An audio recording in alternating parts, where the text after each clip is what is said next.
మరియు దేవుడు పౌలు చేత విశేషమైన అద్భుతములను చేయించెను. అతని శరీరమునకు తగిలిన చేతి గుడ్డలైనను నడికట్లైనను రోగుల యొద్దకు తెచ్చినప్పుడు రోగములు వారిని విడిచెను, దయ్యములు కూడా వదిలిపోయెను అన్నాడు. అంతేకాదండి, అప్పుడు దేశ సంచారులను మాంత్రికులునైన కొందరు యూదులు పౌలు ప్రకటించు యేసు తోడు మిమ్మును ఉచ్చాటన చేయుచున్నామను మాట చెప్పి దయ్యములు పట్టిన వారి మీద ప్రభు అయిన యేసు నామమును ఉచ్చరించుటకు పూనుకొనిరి. యూదుడైన స్కేవయును ఒక ప్రధాన యాజకుని కుమారు 7 అలాగు చేయుచుండిరి. అందుకు ఆ దయ్యము, నేను యేసుని ఎరుగుదును, పౌలును కూడా ఎరుగుదును, కానీ మీరెవరని అడుగగా, ఆ దయ్యము పట్టినవాడు ఎగిరి వారి మీద పడి వారిలో 2 లొంగదీసి గెలిచెను. అందుచేత వారు దిగంబరులై గాయము తగిలి ఆ ఇంట నుండి పారిపోయిరి. ఈ సంగతి ఎఫెసులో కాపురమున్న సమస్తమైన యూదులకును గ్రీసు దేశస్థులకును తెలియవచ్చినప్పుడు వారికందరికి భయము కలిగను గనుక ప్రభు అయిన యేసు నామము ఘనపరచబడెను. విశ్వసించిన వారు అనేకులు వచ్చి తాము చేసిన వాటిని తెలియజేసి ఒప్పుకొనిరి. మరియు మాంత్రిక విద్యను అభ్యసించిన వారు అనేకులు తమ పుస్తకములు తెచ్చి అందరి ఎదుట వాటిని కాల్చివేసిరి. వారు లెక్క చూడగా వాటి వెల 70,000 వెండి రూకలాయను. ఇంత ప్రభావముతో ప్రభువు వాక్యము ప్రబలమై వ్యాపించెను. దేవునికి స్తోత్రం కలుగును గాక. ఇంత ప్రభావముతో ప్రభు వాక్యము ప్రబలమై వ్యాపించెను. అది మాట. ఏది ప్రబలమై వ్యాపించిందట? ప్రభువు వాక్యము. ఎంత ప్రభావంతో అంటే ఆయన పైన కొన్ని సంగతులు చెప్పాడు. పౌలు శరీరమునకు తగిలిన చేతి గుడ్డలైనను నడికట్లైనను వస్త్రములు ఏవైనా పౌలు శరీరానికి టచ్ చేసి పౌలు తాకినవి తీసుకెళ్ళి రోగుల మీద వేస్తే రోగాలు వాళ్ళని వదిలిపోయినాయి, స్వస్థత వచ్చింది. దయ్యాలు పట్టిన వాళ్ళకి తీసుకెళ్ళి ఈ వస్త్రం టచ్ చేస్తే ఆ దయ్యం వదిలిపోయింది. ఎంత విచిత్రమో చూడండి. అంతేనా? ఇంకా విడిగా కూడా కొన్ని ఆయన ద్వారా దేవుడు చేశాడు. ఏమండి? అలాగే మాంత్రిక విద్యను అభ్యసించే వాళ్ళు కొంతమంది పౌలు చేసినట్టే చేయటానికి ప్రయత్నించినప్పుడు మళ్ళీ వాళ్ళు యూదులు దేవుని ప్రజలై ఉండి మాంత్రిక విద్యలను అభ్యసించారు. అలా అభ్యసించే వాళ్ళలో స్కేవా అనేవాడు ఒకడు ఉన్నాడు. అతనికి 7 కొడుకులు ఉన్నారు. వాళ్ళు పౌలు యేసుక్రీస్తు నామంలో దయ్యాలను వెళ్ళగొట్టడం చూసి వాళ్ళు కూడా ట్రై చేసి తన్నులు తిన్నారు. ఎందుకంటే ఆ దయ్యం చెప్పింది, నేను యేసుని ఎరుగుదును, పౌలుని ఎరుగుదును, మీరెవరని వాళ్ళ మీద తిరుగుబడింది. కొంతమంది దయ్యం అంటే ఏదో ఒక భ్రమ, అదొక అనుభూతి, అదొక భావోద్రేకం, అంతే, ఒక ఫీలింగ్ తప్ప నిజంగా దయ్యము లేదు అని వాదించే వాళ్ళకి ఇక్కడ ఆన్సర్ ఉంది. ఇక్కడ దయ్యము స్పష్టంగా మాట్లాడుతుంది. ఏమనంటే, నాకు యేసు తెలుసు, యేసు భక్తుడైన పౌలు తెలుసు, కానీ మీరెవరు, మీకెందుకు లోబడాలి నేను అంటే వాళ్ళిద్దరికి లోబడతాను, మీకెందుకు లోబడాలనేది ప్రశ్నించి వాళ్ళని పట్టుకొని తనటం మొదలు పెడితే 5 పారిపోతే 2 చిక్కితే 2 బట్టలు ఉడిందాకా తరిమింది. గాయము తగిలి పారిపోయారు, ఒళ్ళు పచ్చడి చేసింది. ఈ సంగతి అందరికీ తెలిసినప్పుడు అంతటా భయము కలిగింది. అప్పుడు మాంత్రిక విద్యను అభ్యసించినటువంటి వాళ్ళు 2 పనులు చేశారు. వాళ్ళు చేసినటువంటి తప్పులను ఒప్పుకున్నారు వచ్చి. అంతేకాదు, వాళ్ళు పుస్తకాలన్నీ తీసుకొచ్చి కుప్పేసి తగలబెట్టారు. తగలబెట్టిన వాటి లెక్క చూస్తే అప్పటి రోజుల్లోనే 50,000 రూపాయలు అయినాయి అంట. అభిచారపు క్రియలు చేసే వాళ్ళ పుస్తకాలు ఎంత కాస్ట్లీయో చూడండి. మాంత్రిక విద్యలు లేవంటారు కొంతమంది, ఉన్నాయి. వాటిని ఉపాసించే వాళ్ళు ఉన్నారు. దయ్యములు లేవంటారు కొందరు, దయ్యములు ఉన్నాయి. బైబిల్ మొత్తంలో కూడా చాలా చోట్ల రాయబడి ఉంది. లేని వాటిని బైబిల్ చెప్పదు. బైబిల్ చెప్పిందంటే ఖచ్చితంగా ఉండి తీరాల్సిందే, ఉన్నాయి అంతే. ఎందుకంటే జీవము గల దేవుడు అబద్ధం ఆడాడు. అయితే ఇక్కడ రోగములు, దయ్యములు, మంత్ర ప్రయోగములు అన్నీ తరిమి కొట్టబడి దేవుని వాక్యము ప్రబలమై వ్యాపించింది అని మనం చదువుకున్నాం. బాగా వినండి. దేవుడు ఎవరి చేత ఈ కార్యాలు చేయించాడట? పౌలు చేత. దేవుడు పౌలు చేత విశేషమైన అద్భుతములను చేయించెను అన్నాడు. ఆ అద్భుతాల్లో ఐతుకు అనేవాడు చచ్చిపోయిన వాడిని తిరిగి బ్రతికించటం ఒకటి ఉంది. అసలు ఆయన చెప్పి బ్రతికించటం కాదు, ఈ కర్చీఫ్ పైన చేత్తో పట్టుకొని ఇస్తే అది తీసుకెళ్ళి రోగులకు తగిలిస్తే చాలు, స్వస్థత వచ్చేసి. ఇక్కడ నా పాయింట్ ఏంటంటే, దేవుడు పౌలు చేత చేయించాడు అనుంది. అంటే చేసింది ఎవరు? పౌలు. చేయించింది ఎవరు? కర్త దేవుడు, వాడబడిన పాత్ర పౌలు. బాగా వినాలి. అంటే దేవుడు తన భక్తుల చేత సమాజానికి మేలుకరంగా, ప్రజలకు ఆశీర్వాదకరంగా, ప్రజలున్న బంధకాల్లోంచి వాళ్లకు విడుదల కలిగే విధంగా ప్రజలకు మేలు చేయాలని ఆశపడతాడు. ఇది ఫస్ట్ గుర్తుపెట్టుకోండి. అదే మాట మరొక సందర్భంలో పౌలు బర్నబాలు చెబుతారు. మేలు చేయుచుండుట చేత తన్ను గూర్చిన సాక్ష్యము మీకు లేకుండా చేయలేదు. ఇది లుస్త్రలో బలహీన పాదములు గలవానిని స్వస్థపరిచినప్పుడు వాళ్ళందరూ వచ్చి పౌలు బర్నబాలు హెర్మే ద్యుపతి అని వాళ్లకు ఎడ్లను బలివ్వటానికి వీళ్ళు దేవుళ్ళు అని చెప్పి వాళ్ళని ఘనపరచడానికి ప్రయత్నించినప్పుడు అక్కడ ఈ మాట పౌలు మాట్లాడతాడు. మేలు చేయుచుండుట చేత ఆయన తన్ను గూర్చిన సాక్ష్యము మనకు లేకుండా చేయలేదు. అంటే టోటల్గా దేవుడు ఎల్లప్పుడూ కూడా మనకు మేలు చేయడానికి ఇష్టపడతాడు. స్తోత్రం చెప్పండి. 2 చేతులు ఎత్తి గట్టిగా చెప్పండి. సమాజములో అల్లాడిపోతున్న ప్రజలను ఆదుకోవటానికి, ఆదరించడానికి దేవుడు ఎప్పుడూ ఇష్టపడతాడు. ఎందుకంటే సమాజంలో ఉన్న ప్రజలు మనకేమవుతారో మనకు తెలియదు, కానీ దేవునికి మాత్రం వాళ్ళు పిల్లలని దేవునికి తెలుసు. సాతాను చేత బంధింపబడి, అపవాది కట్ల చేత బంధించబడి అల్లల్లాడిపోతున్నటువంటి తన పిల్లల వేదన దేవుడు ఎరుగును, తన బిడ్డల బాధ దేవుడు ఎరుగును. నిజమునకు దేవుడెవరో వారికి తెలియదు, సత్యమేదో వారికి తెలియదు, ఆ బంధకాల్లోంచి బయటపడే దారేమో తెలియదు. కొంతమంది పాపములలో, కొంతమంది శాపములలో, కొంతమంది దురాత్మ పీడనలో, కొంతమంది వ్యాధి బాధల్లో, కొంతమంది కుటుంబాన్ని కట్టుకునే విధానం తెలియక, కుటుంబ వ్యవస్థలు విచ్ఛిన్నమై, కొంతమంది ఆర్థికపరమైన లోట్లతో, అప్పుల బాధలతో, కొంతమంది ఇలా అనేక రకాల సమస్యలతో ఆత్మహత్యలు చేసుకొని ప్రాణాలు తీసుకుంటున్నారు, ఏ నిరీక్షణ లేక. ఇది సమాజం అంతా ఉన్న పరిస్థితి. ఇదంతా మనకు తెలియని సంగతి కాదు. సమాజంలో నువ్వు ఉంటున్నావు, నేను ఉంటున్నా. 100 కుటుంబాలు ఒక దగ్గర ఉంటే ఆ 100 కుటుంబాల్లో 100 స్టోరీలు నడుస్తున్నాయి, 100 బాధలు ఉన్నాయి. కానీ అందులో ఒక కుటుంబంగా నువ్వు ఉంటే నీకున్న నిరీక్షణ వాళ్లకు లేదు, నీకు దక్కిన కృప వాళ్లకు దక్కలేదు. ఎందుకంటే అదే బాధలు నీకున్నా సరే నీకు మనశ్శాంతి ఉంది, నీకు ధైర్యం ఉంది. ఎందుకంటే నీకు తోడై ఉన్నవాడు ఒకడు ఉన్నాడు. ఆయన ఎవరో నీకు తెలుసు.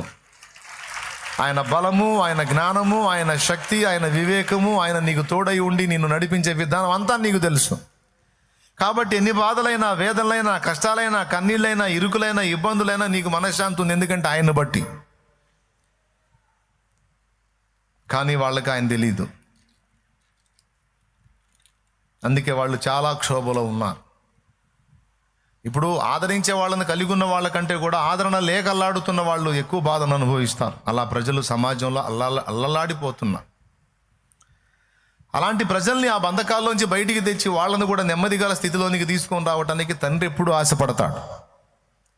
అయితే అలా వాళ్ళని బయటికి తీసుకొని రావడానికి, వాళ్ళని ఆదరించడానికి, ఆదుకోవడానికి, వాళ్ళకు మేలు చేయడానికి, వాళ్ళు ఉన్న కట్లలోంచి వారిని విడిపించడానికి దేవుడు ఏం చేస్తాడంటే భూమి మీద నాకు సహాయకులు ఎవరు, సహకారులు ఎవరని వెతుక్కుంటాడు. ఒక సమాజాన్ని దర్శించాలి, ఒక గ్రామాన్ని దర్శించాలి, ఒక ప్రాంతాన్ని దర్శించాలి, ఒక పట్టణాన్ని దర్శించాలని దేవుడు కోరుకున్నప్పుడు దేవుడు వెతికేది ఏంటో తెలుసా? ఆ పట్టణాన్ని దేవుడు ప్రభావితం చేయునట్లు సరిపోయిన ఒక మనిషిని వెతుక్కుంటాడు. ఒక్కడనే వెతుక్కుంటాడు ఫస్ట్. ఆ ఒకని చేత ఒక గుంపును రెడీ చేసి ఆ ఒకడు ఈ గుంపు కలిసి ఆ సమాజాన్ని ప్రభావితం చేయడానికి దేవుడు కార్యం చేస్తాడు. బాగా వినండి, ముందు నుంచి చెప్తున్నాను, జాగ్రత్తగా వినాలి.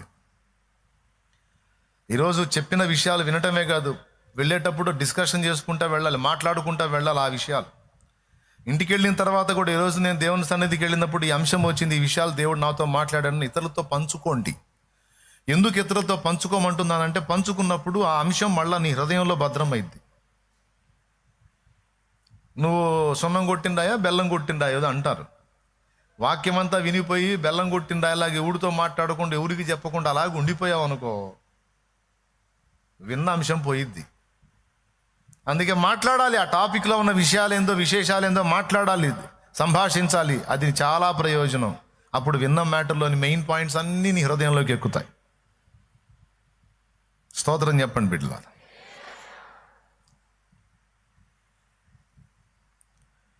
ఒక సమాజాన్ని, ఒక గ్రామాన్ని, ఒక పట్టణాన్ని, ఒక పల్లెను, ఒక ప్రాంతాన్ని, ఒక వీధిని, ఒక వాడను దేవుడు కదిలించాలనుకున్నప్పుడు, అక్కడ ఉన్న ప్రజల్ని విడిపించాలనుకున్నప్పుడు మొదట సమాజాన్ని చూస్తాడు. ఆ సమాజం కొరకు ఒక వ్యక్తిని వెతుక్కుంటాడు. ఆ వ్యక్తి దొరికినప్పుడు ఆ వ్యక్తి ద్వారా కొందరిని ప్రభావితం చేసి అతన్ని వారిని కలిపి లేదా ఆమెను వారిని కలిపి ఆ సమాజాన్ని ప్రభావితం చేస్తాడు. ఇది దేవుని పద్ధతి.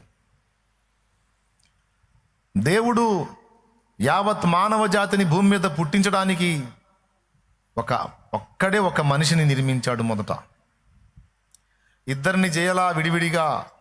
మొదట ఒకడిని చేసి ఆ ఒకనిలో నుండే మళ్ళా స్త్రీని చేసి ఆ స్త్రీ పురుషులు ఇద్దరి ద్వారా ఈ భూమి మీద జనాలంతా ఉత్పత్తి అయ్యేటట్టు చేశాడు. దేవునికి స్తోత్రం కలుగును గాక. దేవుని ప్రతి కార్యాలు కూడా ఆశ్చర్య కార్యాలు. ఆయన ఆలోచన శక్తి గొప్పది. హవ్వని ఆదాముని విడివిడిగా చేయొచ్చు కదా. ఆదాములో నుండి హవ్వను ఎందుకు చేశాడంటే దానికి కొన్ని కారణాలు ఉన్నాయి. వాటిలో రెండు. మొదట ఒకడినే చేసి ఆ ఒకరి నుండి అందరూ వచ్చేటట్టు చేయాలి. ఎందుకంటే ఒకరి నుండి పాపం వచ్చిద్దని తెలుసు దేవుడికి. అందుకే భూమి మీద ఉన్న మానవ జాతి మొత్తం కూడా ఒకరి నుండి వచ్చేటట్టు చేశారు ప్రభు. ఎందుకంటే వీడు పాపం చేస్తాడు, ఆ పాపం అందరికీ ఆపాదించబడింది. అప్పుడు ఒకని ద్వారా పాపము వ్యాపించేటట్టుగా అనుమతించబడితే ఒకని రక్తముతో అందరికీ ప్రాయశ్చిత్తం సరిపోతుంది. దేవునికి స్తోత్రం కలుగును గాక. అర్థమైందా? ఒకని ద్వారా పాపం వ్యాపించిద్ది, అలాగే ఒకని నుండి వచ్చే రక్షణ అందరికీ ప్రాప్తించిద్ది. కాబట్టి అసలు మానవుడు ఏం చేస్తాడో ఎరిగి వాని రక్షణ ప్రణాళికను ముందే నిర్ణయించి ఒకని నుండే ప్రతి జాతి మనుషుడు వచ్చేటట్టు చేశాడు ఆయన. ఇది మొదటి కారణం. ఏమైనా అర్థమైందా మీకు? ఏం అర్థమైందంటారా? అర్థమైద్దిలే. రెండో కారణం ఏంటంటే, ఒకరి నుండే పుట్టడానికి కారణం ఏంటంటే, ఆడ మనిషితో అవసరం లేకుండా ఓన్లీ మగవాని నుండే జనాభా ఉత్పత్తిని దేవుడు చెయ్యగలడు. ఇన్ని సిస్టమ్ ఏర్పాటు చేసిన దేవుడు ఇదే జంటుకి స్త్రీకి ఉండే సిస్టమ్ కూడా ఏర్పాటు చేసేసాడంటే అయిపోతుంది. దేవునికి స్తోత్రం. అర్థమైందా? కాలేదా? అయిపోతుందిగా. అసలు ఆడ మనిషితో పనే లేకుండా ఓన్లీ పురుషుడి నుంచే యావత్ మానవ జాతి మొత్తాన్ని రప్పించే దమ్ము దేవుడికి ఉంది. మరి స్త్రీ అవసరత ఎందుకు వచ్చింది? మళ్ళీ ఈమెను ఒక ఆమెను సపరేట్గా చేయటం ఇదంతా ఎందుకు అంటే, పురుషుని నుండే అంతా వచ్చేటట్టు చేసి స్త్రీ అనే పాత్రే లేకుండా చేస్తే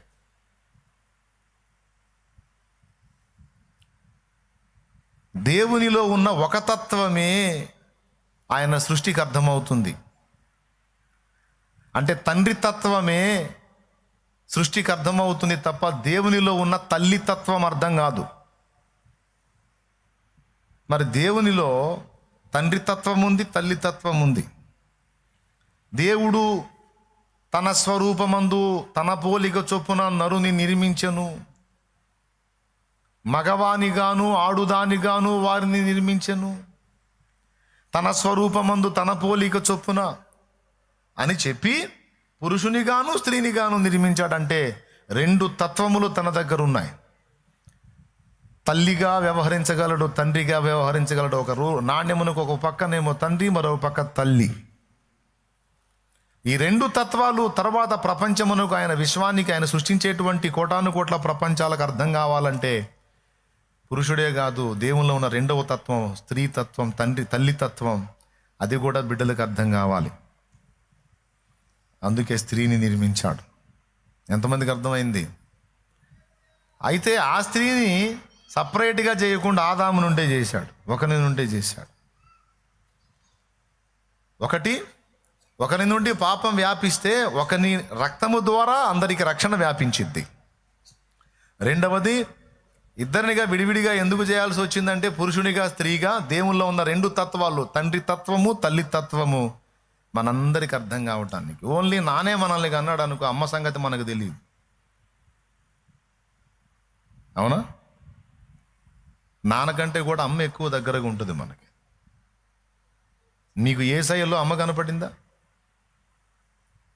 తప్పు చేసిన మనల్ని తన్నబోతాడు నాన్న, అడ్డుపడి చాలా దెబ్బలు ఆమె తింటుంది అమ్మ. మన పక్షమున విజ్ఞాపన చేసిద్ది, పోనీలేండి చిన్నోడు, తెలిసి ఏడ్చాడంటావా, తెలిసి తెలియనోడు, నువ్వే కోప్పడితే ఎట్లా, నువ్వు అంత చేతి కొడుతున్నావు, నేనంటే తట్టుకుంటావు, వాడు ఎట్లా తట్టుకుంటాడు పశువుడు అని ఎన్ని డైలాగులు వేసి మొత్తానికి ఆయన కంట్రోల్ చేసి పడేసి. అంటే తప్పు చేసిన కుమారుడు మీదికి తండ్రి ఉగ్రత వస్తుంటే అమ్మ ఆ ఉగ్రతను అడ్డగిస్తుంది. ఆ ఉగ్రతను అవసరమైతే తన మీదికి మళ్ళించుకొని బిడ్డను కాపాడిద్ది. అది గదుగదుగా అచ్చంగా యేసయ్య ఆ పని చేశాడు చూడు. దేవుని న్యాయమైన కోపం మన మీదికి రావడానికి మొదలు పెడితే ఆ న్యాయమైన కోపానికి అదిగా ఆయన అడ్డపడ్డాడు. అడ్డుపడి ఆ శిక్ష అంతా తను మోసి అంటాడు, వాళ్ళు ఏం చేస్తున్నారో వాళ్ళకి తెలియదు తండ్రి. అదే మాట అమ్మ అంటది చూడు. తండ్రి దన్నపోతే అమ్మ ఏమంటది? వాడికి తెలుసు అంటయ్యా, వాడు అమ్మాయి ఎంతది చిన్నది కదా, దానికి తెలియదులేయ్యా, పోనీ అయ్యా. తెలిస్తే చేస్తారా? తెలియకనే అని నాన్న కొట్టే దెబ్బలను అమ్మ అడ్డగించినట్టు అక్కడ వాడే పద్ధం అమ్మ ఏమంటది? దానికి తెలియదు చిన్నది, వాడికి తెలియదు చిన్నోడు, తెలియదు అయ్యా పోనీ అంటే తండ్రి ఆలోచిస్తాడు, నిజమే కదా చిన్నోడు కదా, వాడిని కోప్పడితే ఏమైపోని సరిపోరా, ఇంకోసారి చేసాడు నిన్ను ఊరుకోను. శిలువ మీద అదే మాట పలికాడు, తండ్రి వీరు ఏమి చేయించున్నారో వీరెరుగరు, వీరిని క్షమించయ్యా, పోనీ అయ్యా. వాళ్ళ మీద నీకు ఏ కోపం ఉందో నా మీద వేసేసా, వదిలేసేయక వాళ్ళని. అవేవో నన్ను కొట్టు తండ్రి, అదేదో నన్నే చేయి తండ్రి, నా బిడ్డలను వదిలేసి. అమ్మ అమ్మ అమ్మ, అది యేసయ్య అంటే. యేసయ్యలో అమ్మతత్వం కనపడింది. దేవుల్లో ఉన్న రెండు తత్వాలు మనకు అర్థం కావాలి. అందుకే పురుషునిగా స్త్రీగా నిర్మించాడు. అయితే మళ్ళీ ఒకరి నుండే వచ్చేటట్టు చేశాడు. ఆ విధంగా ఒకరి నుండి ప్రతి జాతి మనుషుని, అంటే ఒక్కడనే ఏర్పరచుకుంటాడు ఫస్ట్. అది అర్థం కావడానికి ఈ మ్యాటర్ చెప్పాను. తర్వాత ఆదాము నుండి జనములు వచ్చేటట్టు చేశాడు. ఆ జనముల్లోంచి మరి షేతును ఏర్పరచుకున్నాడు. మరి కయ్యనేమో చెడిపోయాడు, హేబెలేమో బలైపోయాడు. షేతును ఏర్పరచుకుని అందులోంచి మళ్ళీ జనాభా వచ్చేటట్టు చేశాడు. ఏమండి? అక్కడ నుంచి మళ్ళీ హనోకు, హనోకులోంచి నోవహు, నోవహులో నుంచి షేము, షేములో నుంచి అబ్రహాము. జనములను తీస్తూ ఉంటాడు, అందులో మళ్ళీ ఒకరిని డివైడ్ చేస్తాడు. ఆ విధంగా అబ్రహామును డివైడ్ చేసి మళ్ళీ అబ్రహాము నుండి జనములు వచ్చేటట్టు చేసి అందులోంచి మళ్ళీ దావీదును వేరు చేశాడు. మళ్ళీ దావీదుని ఏర్పరచుకున్నాడు. మళ్ళీ దావీదులోంచి జనములు వచ్చేటట్టు చేసి చివరికి అందులోంచి రక్షకుడు వచ్చేటట్టు చేశాడు. ఒక వ్యక్తి, అతని నుండి ఒక గుంపు, ఆ గుంపులోంచి మళ్ళీ ఒక వ్యక్తి, అతని నుండి ఒక గుంపు, ఆ గుంపులో నుంచి మళ్ళీ ఒక వ్యక్తి, అతని నుండి ఒక గుంపు. మీరు బాగా చూడండి, ఇదే కంటిన్యూ అవుతూ ఉంటుంది. చివరికి యేసయ్యను తీశాడో మళ్ళీ యేసయ్య నుంచి ఒక గుంపు జనం. దేవునికి స్తోత్రం కలుగును గాక. ఇప్పుడు చెప్పండి వరుసగా, ఫస్ట్ ఒకడు, అతని నుండి ఒక గుంపు, ఆ తర్వాత ఆ గుంపులోంచి మళ్ళీ ఒకడు, వాని నుండి. ఓకేనా? రైట్. ఒక సమాజాన్ని దేవుడు దర్శించాలనుకున్నప్పుడు ఒక వ్యక్తిని వెతుక్కుంటాడు. తమ్ముడు జాగ్రత్తగా వినండి, అయ్యగారులు, దైవజనులు, దైవజనురాండ్లు, స్త్రీలు, పురుషులు, విశ్వాసులు, పరిచరణ భేదములు అందరూ వినండి. ఆన్లైన్ ద్వారా వీక్షించే వాళ్ళు కూడా వినండి. పౌలు రన్నింగ్లో ఉన్న టైంలో వాస్తవంగా పౌలు ఫస్ట్ సంఘానికి వ్యతిరేకంగా పనిచేశాడు. చూసేవాళ్ళందరూ కూడా సంఘ వినాశకుడు ఈ సౌలు అనేవాడు, వీడు చావట్లేదు, వీడు బావట్లేదు, దేవుడు వీడిని ఏం చేయట్లేదు, వీడు క్రైస్తవుల్ని చంపుతున్నాడు, చెరసాల పాలు చేస్తున్నాడు, గర్భవతుల్ని హింసిస్తున్నాడు, పసిబిడ్డల్ని హింసిస్తున్నాడు, వీడు క్రూరుడు, దుర్మార్గుడు అని సౌలుని అన్నారు. నిజమే, సౌలు అవన్నీ చేశాడు. దమస్కు మార్గములో సౌలును దర్శించి పౌలుగా మార్చి అతని మనోనేత్రాలు వెలిగించి అతని గూర్చి ప్రభు అననీయతో ఏమన్నాడో తెలుసా? అననీయ, రాజుల ఎదుట, ఇశ్రాయేలీల ఎదుట, చక్రవర్తుల ఎదుట, ప్రజల ఎదుట నా నామమును భరించుటకు ఇతడు నేను ఏర్పరచుకున్న పాత్ర అన్నాడు. నేను ఏర్పరచుకున్న సాధనం. మొదట తెలియని స్థితిలో సంఘానికి శత్రువుగా నడిచినా ఇదిగో ఇప్పుడు సంఘమునకు సహాయకుడై సంఘము సరిగ్గా నిలబడటానికి అవసరమైన పునాదులు నేర్పరైన శిల్పకారుని వలె ఇతడే వేస్తాడు. అంతేకాదు నా నామాన్ని ఊరూరా ఊరేగిస్తాడు. నా నామాన్ని భరించుటకు ఎన్ని బాధలు పడాలో అతనికి చూపిస్తా నేను. అతడు నేను ఏర్పరచుకున్న పాత్ర, సాధనమని దేవుడు మాట్లాడాడు. అంటే మనకు తెలియదు,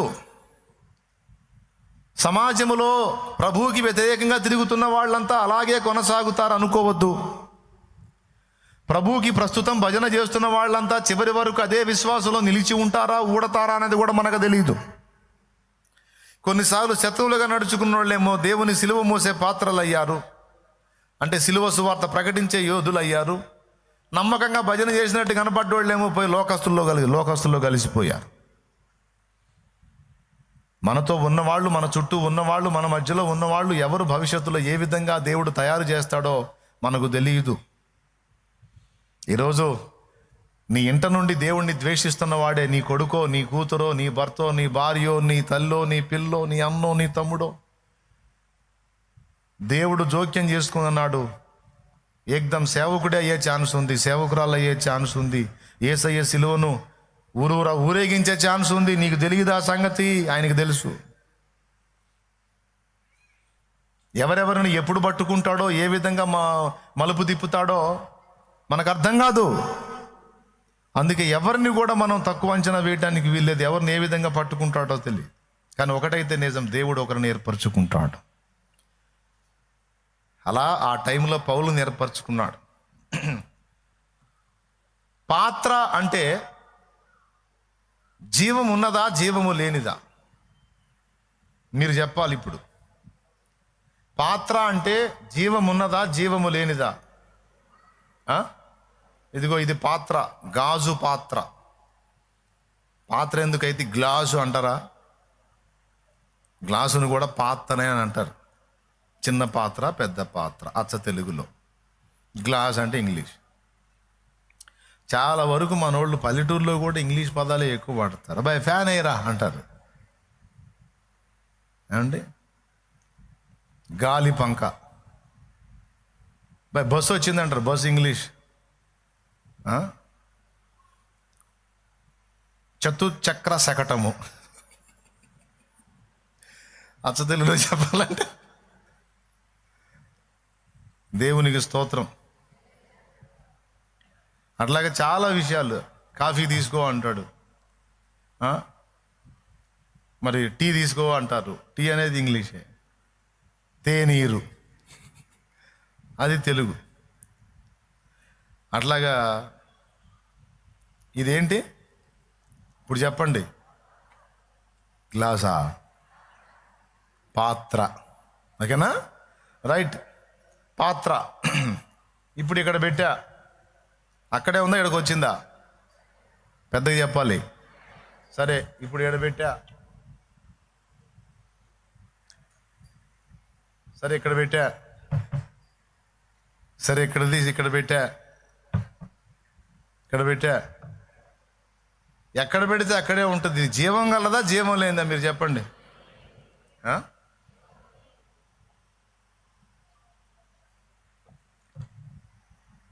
మరి పౌలునేంది నేను ఏర్పరచుకున్న పాత్ర అంటాడేంది?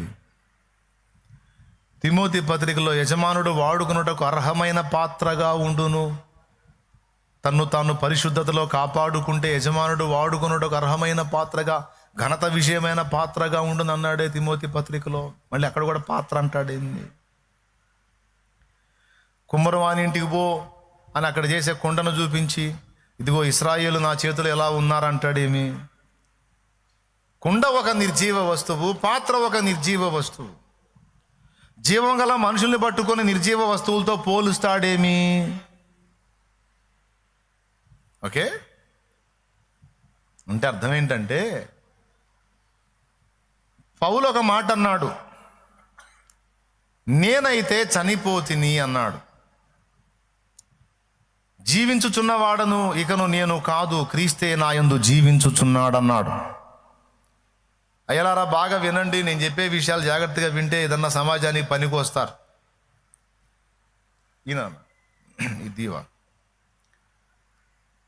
ఇది ఒక నిర్జీవమైన పాత్ర. దీనికంటూ సొంత చిత్తము సొంత ఇష్టం ఏమీ లేదు. నేను ఎక్కడ పెడితే అక్కడ ఉండాలి. నాకు చిరాకు పుట్టి ఇసిరేసాను అనుకో, వేసిన దగ్గరే ఉండాలి. ఇంట్రెస్ట్ వచ్చింది, దగ్గర తీసుకొని బాగుంది అంటే ఉండాలి, అంతే. నేను ఏం చేస్తే అది అట్లా భరించాల్సిందే, నాకు అడ్డు చెప్పడానికి వీలు లేదు. ఇది నా చేతి పాత్ర. ఈ పాత్ర ఏ విధంగా ఒక నిర్జీవ వస్తువుగా, జీవం గల మనిషి తను ఇష్టం వచ్చినట్టుగా తిప్పుతుంటే, ఎడు తిప్పితే అటు తిరుగుతున్న ఈ పాత్ర ఎలాగున్నదో, జీవించుచూ ఉండి కూడా పౌలు ఒక నిర్జీవ పాత్ర వలె దేవుని చేతిలోకి అలా వెళ్ళిపోయాడు. జాగ్రత్తగా వినండి నాన్న, దేవుని చేతికి అలా వెళ్ళిపోయాడు. పేరుకే ఆయన బ్రతుకి ఉన్న ఒక మనుషుడు, కానీ ఆయన చెప్పేశాడు 2 చోట్ల. రోమాపత్రికలు అంటాడు, నేనైతే చనిపోతిని అని. ఏమండి, ఫిలిప్పీలో అంటాడు, బ్రతుకుట క్రీస్తే చావైతే లాభము అని. జీవించువాడని ఇకను నేను గాను, క్రీస్తే నా యందు జీవించుచున్నాడు. మరి నువ్వేమైపోయావు అంటే, రోమాలో చెప్పాడు, నేనైతే చనిపోతిని. అంటే పౌలు ఏదో బతికున్నట్టుగా ఒక స్వతంత్ర వ్యక్తిగా సమాజంలో కనబడుతున్నాడు, కానీ పూర్తిగా దేవుని వశమైపోయాడు. తన సొంత ఇష్టాన్ని, సొంత చిత్తాన్ని, తనకి ఏవేవి లాభకరములో వాటన్నిటినీ పెంటతో సమానంగా ఎంచుకొని వాటిని విసర్జించి యేసయ్య చేతుల్లోకి వెళ్ళిపోయాడు. ఆయన ఎవరి చేతుల్లోకి వెళ్ళిపోయాడు? అది. ఇప్పుడు నేను దీన్ని నా చేతుల్లో తీసుకొని దీని చేత కొన్ని పనులు చేయగలుగుతాను. అట్లా కాకుండా ఇది దాని చిత్తం, సొంత చిత్తం కలిగి ఉండి దాని చేత నేను నా చిత్త ప్రకారం పని చేయించగలనా? చేయించలేను. అది నా వశానికి తను అప్పగించుకుంటే, తన స్వచిత్తమును వదిలేసుకుంటే, అప్పుడు దీన్ని నేను గ్లాసు నీళ్లు తాగటానికి వాడుకుంటాను.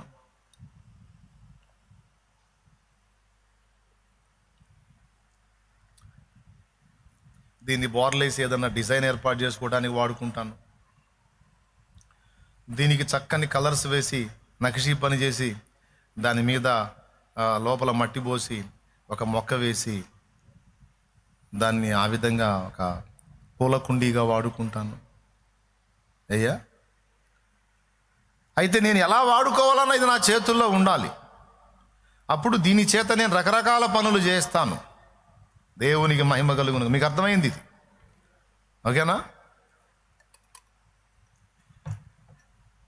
కత్తి ఉంది. కత్తి నిర్జీవ వస్తువు. దాన్ని చేతుల్లోకి తీసుకొని దాంతో ప్రాణాలు తీయొచ్చు, ప్రాణాలు పోయొచ్చు. ఒక కత్తితో ఎన్ని చేయొచ్చు మన చేతిలో ఉంటే? ఏమంటే విస్తరాకులు కట్ చేయొచ్చు కత్తితో, కూరగాయలు తరగవచ్చు కత్తితో, ఉల్లిపాయలు కోయొచ్చు కత్తితో, ఆప్లీస్కాయ కోయొచ్చు కత్తితో,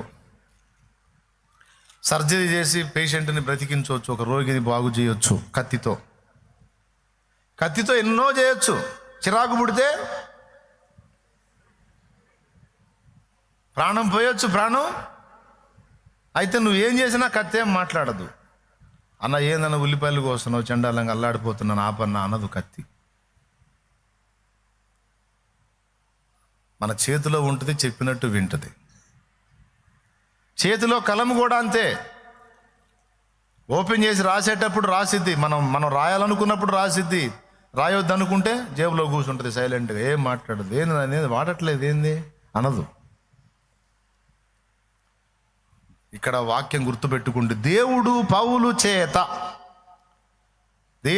పౌలు చేత విశేషమైన అద్భుతములను చేయించెను. ఒక మేస్త్రి చేతిలో తాపి ఉంటే ఆ తాపితో ఎన్ని బొమ్మలో చేయొచ్చు, ఎన్ని విగ్రహాలో చేయొచ్చు, ఎన్ని ముఖాలో చేయొచ్చు, ఎన్ని బిల్డింగులో కట్టవచ్చు. ఒక తాపి స్టార్టింగ్ నుంచి ముగింపు దాకా తాపియే వాడబడిద్ది.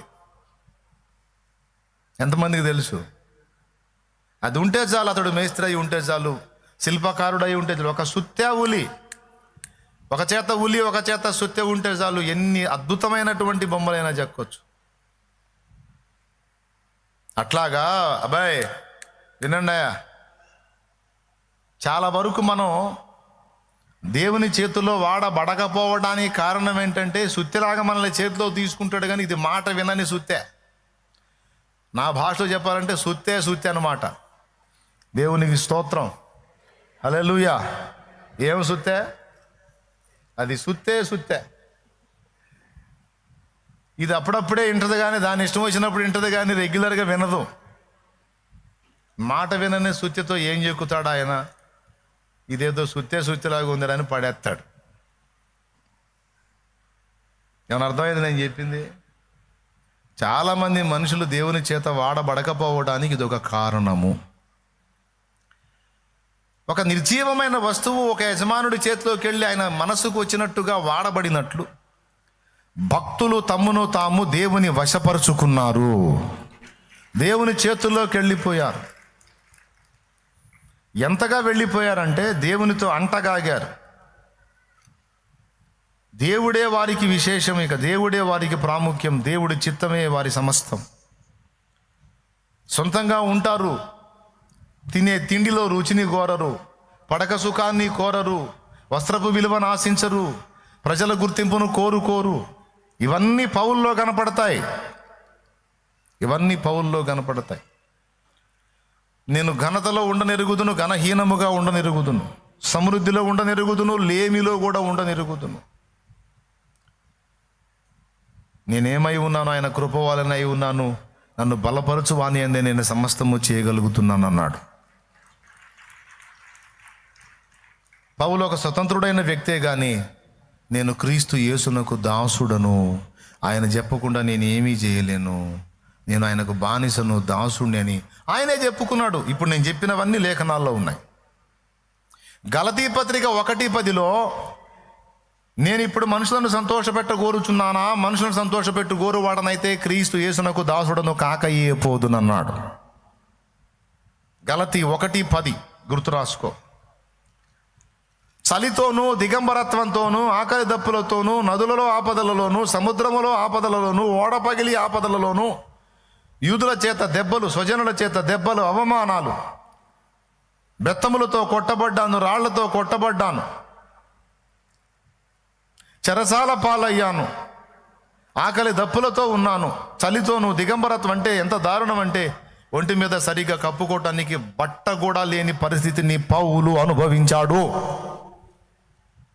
అంటే ఒక మాటలో చెప్పాలంటే ఈరోజు మనిషి తపన పడేవన్నిటిని, వేటిని కూడా ముఖ్యమైనవిగా ఎంచుకోవాలా. చినిగిపోయిన గుడ్డ కట్టుకోవాల్సి వస్తే పక్కకు పోయి ఏడ్చుకుంటారు కొంతమంది. అయ్యా ఏమిటయ్యా చినిగిపోయిన బట్టలా ప్రభు? ఎందుకంటే చినిగిన వస్త్రం కట్టుకుంటే సిగ్గు, అవమానం, సమాజంలో చిన్న చూపు, అది ఇష్టపడరు. కానీ పౌలుకి అది లక్ష్యం లేదు. చినిగిపోయిన బట్టైనా పర్వాలేదు, జనం నన్ను పొగడాల్సిన అవసరం, మెచ్చుకోవాల్సిన అవసరం, లేకపోతే విమర్శించినా నాకేమీ కాదు, నా ప్రభువు నన్ను చూస్తే చాలు,